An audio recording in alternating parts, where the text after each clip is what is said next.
Hello? Anybody here? You're walking down a dark corridor late at night. It's a path you always take, but for some reason, you can't help but feel uneasy. You know it's safe. You're certain that there's no one else. But you find yourself expecting that something will jump out from the shadows once you turn the corner. Part of you winces, not daring to look as you're about to turn. While your brain tells you that you're being irrational, your imagination can't help but run wild. What if something is there? In today's Elements of Horror, we would like to analyze the frightening horror scenes that play with your expectations of what is hiding in the darkness. The ones in which you tell yourself, don't look. The horror movie genre has a lot of instances where you know something bad is going to happen. From the start of a scene, our expectations are built and guided towards the promise of a fright, and despite knowing this information, we still fall victim to the scare.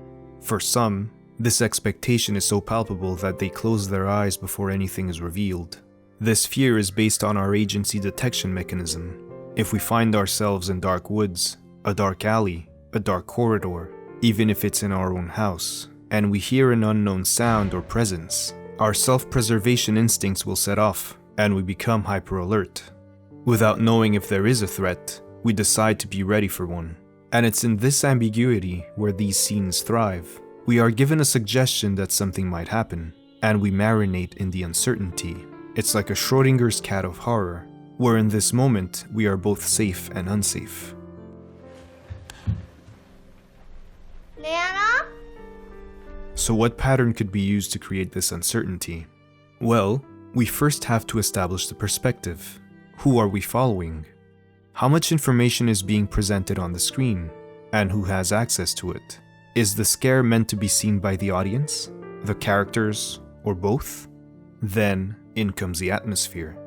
Is it calm, restrained? Could you hear a pin drop? Or is it chaotic and distracting? It doesn't need to feel claustrophobic to work. It just has to feel unsafe, as if the threat could come from anywhere, at any time. This is a good breeding ground for the mind to wander. In The Shining, we follow Danny's perspective. We get to see everything he sees as he turns into the empty hallways, so if there is a scare, the audience and the character will experience it at the same time, making every turn even more uneasy. In Hereditary, Peter wakes up on his bed in a dark room, being lit only by the moonlight entering from the window, and he gets the feeling that something is wrong.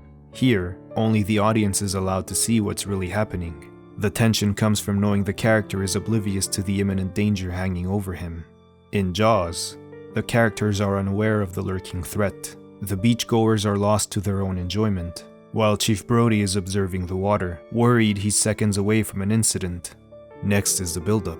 How can these scenes make you feel worse? This can be done by prolonging it, making the monster in your mind grow. You become alert to every sound, the wheels from the tricycle, the beachgoers, the near silence of a room. What? And your eyes are scanning, searching for the possible area the threat can come from. Will it come from the left or the right? You're scared by the numerous possibilities you're presenting yourself. And then, the reveal. It can be a rising crescendo, a slow realization, or a succession of glimpses. This is where we can differentiate the good horror movies from the bad ones. Can it deliver on the promise of a fright? Or is it just empty suspense?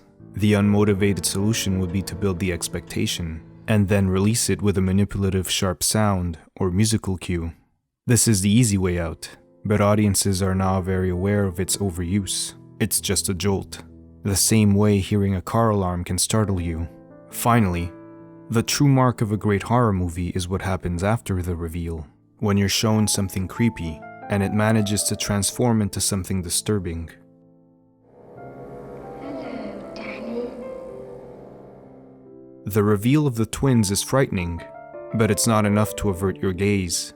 This initial scare makes you fall into a certain comfort zone, so you think the ride is over, and you drop your guard. Then you're hit with the gruesome murder scene. It scares you when it knows it has your attention.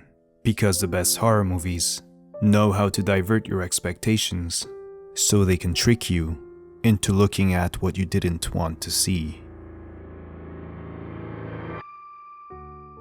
This video is kindly sponsored by Squarespace, and today they're offering you, our viewer, 10% off your first purchase when you start your free trial to build your own website at squarespace.com/screened using the offer code SCREENED.